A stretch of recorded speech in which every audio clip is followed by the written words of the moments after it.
Every blueberry grower in a cold climate knows the frustration. You wait. You protect the bushes through brutal winters. You manage the soil pH. You net the birds away. And then, in late June or early July, the berries finally arrive. After all of that waiting and work, the window is brief, and the harvest, though wonderful, feels like it could have come sooner. There is a berry that produces 3 full weeks before blueberries. In the same cold climates. In Zone 2 winters of -50 degrees Fahrenheit. With less soil management, less bird pressure, and a flavor so complex and distinctive that every person who tastes one for the first time asks the same question: why has nobody ever told me about this before? The berry is called honeyberry, also known as Haskap. Scientific name, Lonicera caerulea. A member of the honeysuckle family, native to the boreal forests and mountain regions of Russia, Japan, China, and Canada. And it is one of the most cold-hardy, most nutritionally extraordinary, and most completely overlooked fruit shrubs available to American gardeners.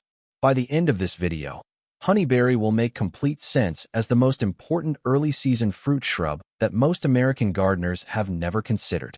And the 3-week head started delivers, in every cold climate from Alaska to Maine, will be the detail that makes the decision to plant it completely obvious. The blueberry is one of the great American fruits, native to North America, beloved for its flavor, its nutrition, its versatility. Millions of American gardeners grow blueberries, and for very good reason. But blueberry cultivation comes with specific requirements that limit where and how easily it can be grown. Blueberries demand acidic soil, pH between 4 and 5.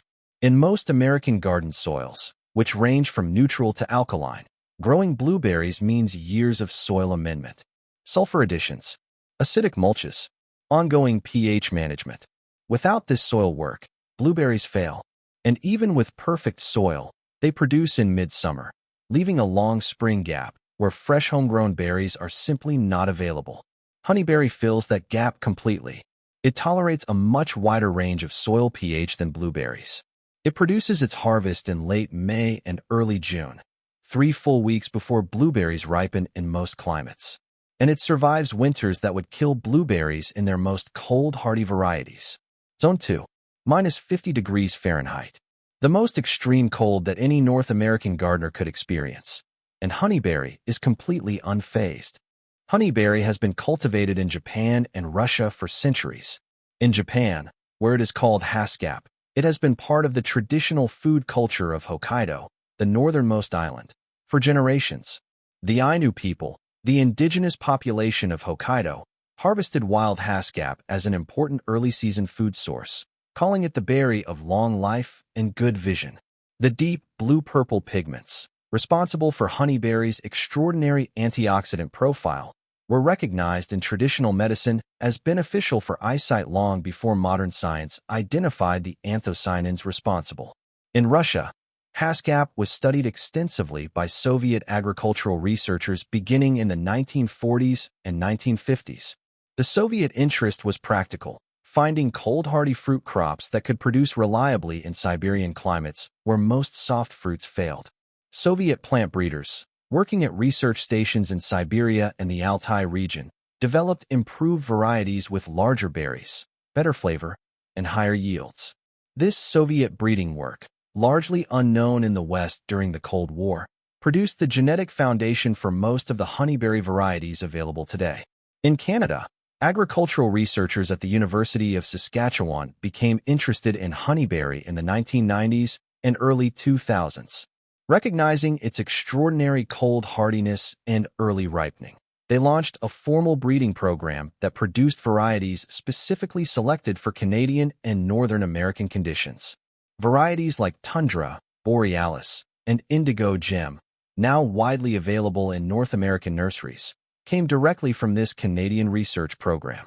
The University of Saskatchewan honeyberry research is one of the most successful examples of turning a wild plant into a commercially viable garden fruit in recent North American agricultural history. The flavor of honeyberry is one of its most fascinating and divisive characteristics. It does not taste like blueberry, despite the similar blue-purple color. It does not taste like any single familiar fruit. It is complex, dark, with notes of wild blueberry, blackcurrant, and a slight tartness that gives it depth. Some varieties lean sweeter, others lean more tart. The flavor intensifies when cooked, making honeyberry extraordinary in jams, where the dark, complex flavor creates preserves unlike anything achievable from conventional berries. Fresh honeyberries are best eaten immediately at full ripeness, when the interior flesh is fully colored deep purple-red throughout. Underripe honeyberries, which are still partially green or pink inside, are noticeably more tart and less complex. The key to appreciating honeyberry flavor is patience at harvest. Wait until the berry is fully ripe, squeeze it gently, and if the flesh is uniformly dark throughout, it is ready. Now here is the nutritional profile that makes honeyberry one of the most studied small fruits in current food science research. Honeyberry contains some of the highest anthocyanin concentrations measured in any commonly grown fruit. Anthocyanins are the blue-purple pigments responsible for the color of blueberries, blackberries, and red cabbage. They are among the most extensively studied plant compounds in nutritional science, associated in published research with cardiovascular health, cognitive function, anti-inflammatory effects, and antioxidant activity. Honeyberry's anthocyanin concentration, measured in multiple studies, significantly exceeds that of blueberry, often by a factor of 2 to 4. The ORAC score of honeyberry, the measure of antioxidant capacity, is among the highest of any commonly cultivated berry. Multiple published analyses from Japanese, Russian, Canadian, and American research institutions have documented honeyberry's extraordinary antioxidant profile. A 2012 study published in the Journal of Agricultural and Food Chemistry specifically compared honeyberry anthocyanin profiles to blueberry and found honeyberry superior in both concentration and diversity of anthocyanin compounds. Honeyberry also provides meaningful vitamin C, vitamin A, potassium, calcium, and magnesium. For a berry that ripens 3 weeks before anything else in the garden and grows in climates that would destroy most fruit crops, this nutritional profile is genuinely remarkable. Early season nutrition, from a plant that asks almost nothing of the gardener, is one of the most compelling arguments for honeyberry in any cold climate food garden.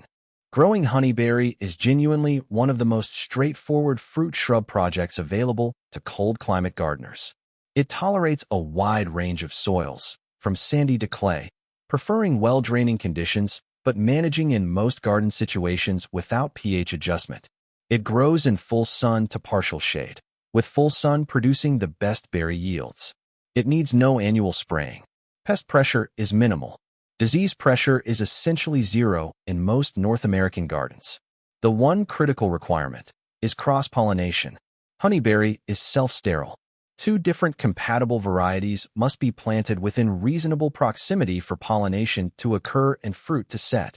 Always plant at least 2 different varieties, and check that the varieties selected are compatible pollinators for each other. Most nurseries that sell honeyberry list compatible pollinator pairs explicitly. Tundra and Borealis are a proven compatible pair. Indigo Gem and Honeybee are another. Aurora and Boreal Beast work well together. Honeyberry shrubs reach 3 to 5 feet in height at maturity, making them excellent candidates for hedgerows, border plantings, and food forest understory layers. They are long-lived, with productive lifespans of 30 to 40 years or more. They begin fruiting in their 2nd or 3rd year after planting, making them faster to produce than many other perennial fruit shrubs. And once producing, they require almost no annual maintenance beyond harvesting. One important note on harvesting timing: honeyberries look ripe before they actually are. The exterior turns blue-purple while the interior is still partially green or pink. Wait an additional week to 10 days after the berries turn fully blue on the outside before harvesting. When fully ripe, the berries should separate easily from the stem with minimal force, and the interior flesh should be uniformly dark purple throughout. Early harvesting is the most common mistake with honeyberry, and it dramatically underrepresents the flavor potential of the fruit. Named varieties are available from several excellent North American nurseries. One Green World in Oregon carries an extensive honeyberry selection. Raintree Nursery stocks multiple varieties. Honeyberry USA is a specialist grower with the widest variety selection in North America. Young seed and gurneys carry honeyberry for gardeners in the upper Midwest. For Canadian gardeners, Byland's Nursery in British Columbia and T&T Seeds in Manitoba carry University of Saskatchewan varieties specifically selected for Canadian conditions. Honeyberry, cold hardy to Zone 2, produces 3 full weeks before blueberries. Higher anthocyanin concentration than blueberry. Extraordinary ORAC antioxidant score.